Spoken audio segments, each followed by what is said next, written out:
আসসালামু আলাইকুম। World update news আপনাকে স্বাগত। শুরুতেই সংবাদ শিরোনাম, পরে বিস্তারিত। জানিয়ে দেব এই মুহূর্তে হাতে পাওয়া গুরুত্বপূর্ণ সব আপডেট বাংলা সংবাদ। প্রথমেই জানিয়ে দেব বিয়ের 1.5 মাস পর জানা গেল নববধূ পুরুষ। এরপর থাকছে এনসিপি সরকার গঠন করলে 64 জেলায় চাকরির ব্যবস্থা করব বলছে নাসির উদ্দিন। আরও জানিয়ে দিব অবশেষে জানা গেল জামায়াতের সমাবেশে খরচের পরিমাণ। এরপর থাকছে বুড়িগঙ্গায় বছরে 2 বার মেয়র ডিসিদের গোসল বাধ্যতামূলক করার প্রস্তাব জামায়াত নেতার। এবং সর্বশেষ জানিয়ে দিব পর্যবেক্ষক সংস্থা চেয়ে ইসির বিজ্ঞপ্তি জারি। এতক্ষণ শুনছিলেন সংবাদ শিরোনাম, এখন বিস্তারিত। তবে তার আগে অনুরোধ থাকবে এই ভিডিওটিতে একটি লাইক এবং কমেন্ট করে জানিয়ে দিন কোন জেলা থেকে বা কোথা থেকে আপনি আমাদের এই ভিডিওটি দেখছেন এবং শুনছেন। বিয়ের 1.5 মাস পর জানা গেল নববধূ পুরুষ। রাজবাড়ীর গোয়ালন্দে স্বামী স্ত্রী হিসেবে দীর্ঘ 1.5 মাস সংসার করার পর যুবক জানালেন তার স্ত্রী নারী নন, একজন পুরুষ। শুক্রবার সন্ধ্যায় বিষয়টি জানাজানি হলে এলাকায় চাঞ্চল্যের সৃষ্টি হয়। নারী সেজে সংসার করা নববধূর নাম সামিয়া। তার প্রকৃত নাম মোহাম্মদ শাহিনুর রহমান। তিনি চট্টগ্রামের আমতলা ঈদগাঁও বউবাজার এলাকার আব্দুল কাশেমের ছেলে। জানা গেছে উপজেলার ছোট্ট ভাকলা ইউনিয়নের হাউলি কেউলিটি গ্রামের মোহাম্মদ বাদল খানের ছেলে মাহমুদুল হাসান শান্তর সঙ্গে ফেসবুকে পরিচয় হয় সামিয়ার। দীর্ঘদিন প্রেম করার পর গত 7 জুন শান্তর বাড়িতে চলে আসেন সামিয়া। এরপর পরিবারের সম্মতিতে তাদের বিয়ে হয়। তখন থেকে নববধূ হিসাবে শান্তর পরিবারে বসবাস করতে থাকেন তিনি। আরও জানা গেছে সম্প্রতি নানা কারণে শান্ত ও সামিয়ার আচরণে পরিবারের সদস্যদের মধ্যে সন্দেহ তৈরি হয়। শুক্রবার বিকালে পরিবারের লোকজন ও স্থানীয়রা নিশ্চিত হন নববধূ সামিয়া একজন পুরুষ। বিষয়টি জানাজানি হলে চাঞ্চল্যের সৃষ্টি হয়। মাহমুদুল হাসান শান্ত বলেন, ফেসবুকে সামিয়ার সঙ্গে পরিচয় হয় আমার। এক পর্যায়ে প্রেমের সম্পর্ক গড়ে ওঠে। গত 7 জুন বাড়িতে চলে এলে মৌলবি এনে আমাদের বিয়ে দেওয়া হয়। সে সময় সামিয়ার জাতীয় পরিচয়পত্র না থাকায় কাবিন রেজিস্ট্রি হয়নি। তিনি আরো বলেন, বিয়ের পর থেকে তার আচরণ রহস্যজনক ছিল। তার কাছে গেলে বলতো আমি এখন অসুস্থ, ডাক্তার আপাতত কাছে আসতে নিষেধ করেছেন। শুক্রবার তার আসল পরিচয় উন্মোচিত হয়। আজ সকালে তাকে তার বাড়ি পাঠিয়ে দেওয়া হয়েছে। স্থানীয়রা জানান, নববধূ আচরণ দেখে মনে হচ্ছিল না যে সে একজন ছেলে।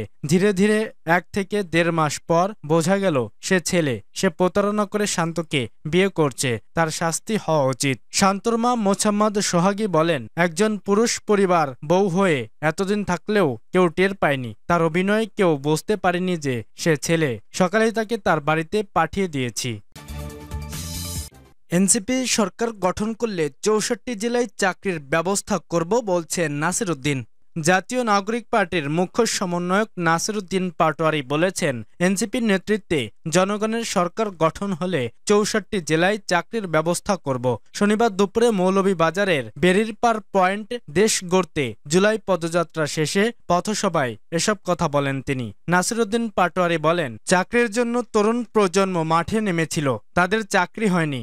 আমার যারা যুব ছাত্র ভাই বাংলাদেশে, তাদের কোনো ব্যবস্থা হয়নি। যারা মধ্যবিত্ত পরিবারে রয়েছে তারা যখন সবজি কিনতে যায় তখন আর বাজেটে হয় না, কোনো কিছু কেনাকাটা না করে বাসা বাড়িতে ফিরে যায় তারা। এমন বাংলাদেশ আমরা চাই না। তিনি আরো বলেন যে জনগণের ট্যাক্সের টাকায় প্রশাসন চলতে হয়, সেই প্রশাসন যদি জনগণের কল্যাণ করতে না পারে এমন প্রশাসন বাংলাদেশে আমরা চাই না। দেশে 50% কাছাকাছি তরুণ প্রজন্ম রয়েছে, মা বাবার টাকা খরচ করে বিশ্ববিদ্যালয় কলেজে পড়াশোনা করে।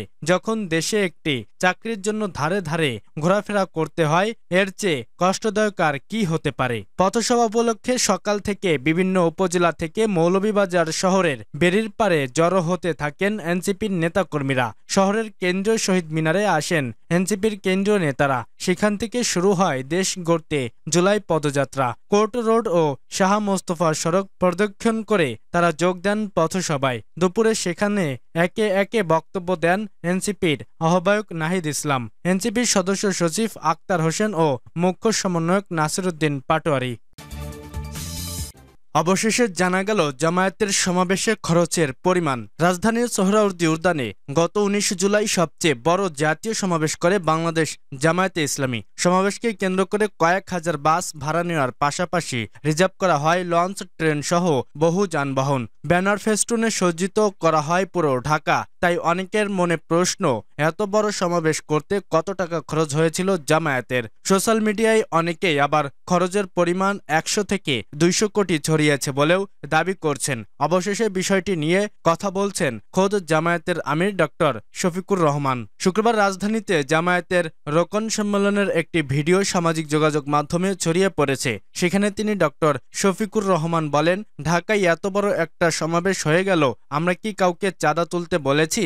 বলিনি। আমরা নিজেরাও কারো কাছে চাঁদা চাইনি। তিনি আরো বলেন, এখন কেউ কেউ বিশ্লেষণ করছেন সমাবেশে নাকি ১০০, কেউ বলেন ২০০ কোটি টাকা খরচ হয়েছে। আপনারা শুনবেন কত খরচ হয়েছে?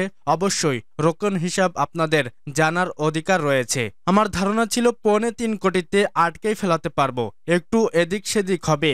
এটি ৩.৫ কোটির বেশি হয়নি, আলহামদুলিল্লাহ। এখন যে যার বিশ্লেষণ করার করবে। সম্মেলনে জামায়াত আমির বলেন, জামায়াতের কোনো নেতাকর্মী চাঁদাবাজি কিংবা সন্ত্রাস করেনি, করবেও না। জামায়াত দল নিয়ন্ত্রণ করেছে, দেশও নিয়ন্ত্রণ করতে পারবে। যারা দলে নিয়ন্ত্রণ করতে পারে না, তারা দেশের শান্তি শৃঙ্খলা বজায় রাখতে সার্বিক পরিস্থিতিও নিয়ন্ত্রণ করতে পারবে না।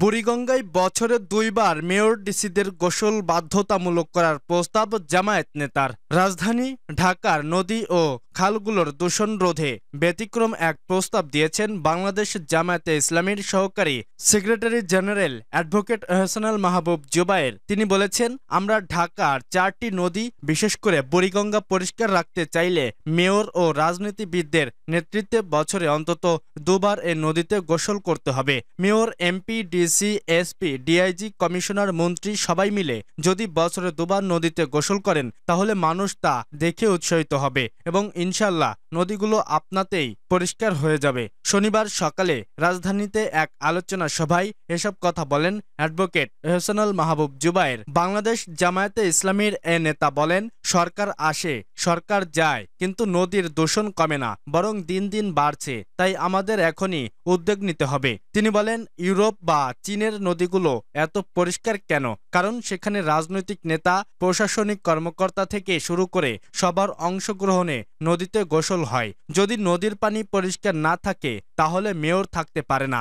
অথচ আমরা আমাদের নদীগুলোকে নিজের হাতেই ধ্বংস করে ফেলেছি। অ্যাডভোকেট এহসানুল মাহবুব জুবায়ের আরো বলেন, ক্ষমতা বা দায়িত্ব পাওয়ার আগে প্রমাণ করতে হবে আমি সেটা পাওয়ার যোগ্য কিনা। পরিবেশ রক্ষায় গাছ লাগানোর ওপর গুরুত্বারোপ করেন তিনি। জামায়াতের এ নেতা বলেন, আমরা যদি ১৬ থেকে ১৭ কোটি মানুষ নিজেদের বাড়ির আশপাশে গাছ লাগায়, তাহলে দেশে আর কোনো গাছের অভাব থাকবে না। পর্যবেক্ষক সংস্থা চেয়ে ইসির বিজ্ঞপ্তি জারি। স্থানীয় পর্যবেক্ষক সংস্থা চেয়ে বিজ্ঞপ্তি জারি করেছে নির্বাচন কমিশন। আগামী ১০ আগস্টের মধ্যে ইসির সিনিয়র সচিব বরাবর আবেদন করতে বলা হয়েছে বিজ্ঞপ্তি। বাংলাদেশ নির্বাচন কমিশন সচিবালয়ের জনসংযোগ শাখা থেকে এ তথ্য জানানো হয়। ইসি জানায়, বিগত দ্বাদশ জাতীয় সংসদ নির্বাচনের পূর্বে নিবন্ধিত ৯৬টি স্থানীয় নির্বাচন পর্যবেক্ষক সংস্থার নিবন্ধন নির্বাচন পর্যবেক্ষণ নীতিমালা ২০২৫-এর ধারা ১৬ মোতাবেক স্বয়ংক্রিয়ভাবে বাতিল হয়েছে। নির্বাচন পর্যবেক্ষণ নীতিমালা ২০২৫ অনুসারে পর্যবেক্ষক সংস্থা হিসাবে নিবন্ধনে আগ্রহী যোগ্যতা সম্পূর্ণ সরকারি সংস্থা সমূহের কাছ থেকে দরখাস্তর আহ্বান করা হচ্ছে। নিবন্ধনে আগ্রহী সংস্থা সমূহকে আগামী ১০ আগস্ট বিকাল ৫টার মধ্যে নির্বাচন কমিশনের সিনিয়র সচিব বরাবর স্থানীয় পর্যবেক্ষক নিবন্ধনের আবেদন ফরমে আবেদন দাখিল করতে হবে। নির্বাচন পর্যবেক্ষণ নীতিমালা ২০২৫ নির্বাচন পর্যবেক্ষক সংস্থা নিবন্ধন সংক্রান্ত বিজ্ঞপ্তি এবং আবেদন ফরম নির্বাচন কমিশন সচিবালয়ের জনসংযোগ শাখায় এবং নির্বাচন কমিশনের ওয়েবসাইটে পাওয়া যাবে।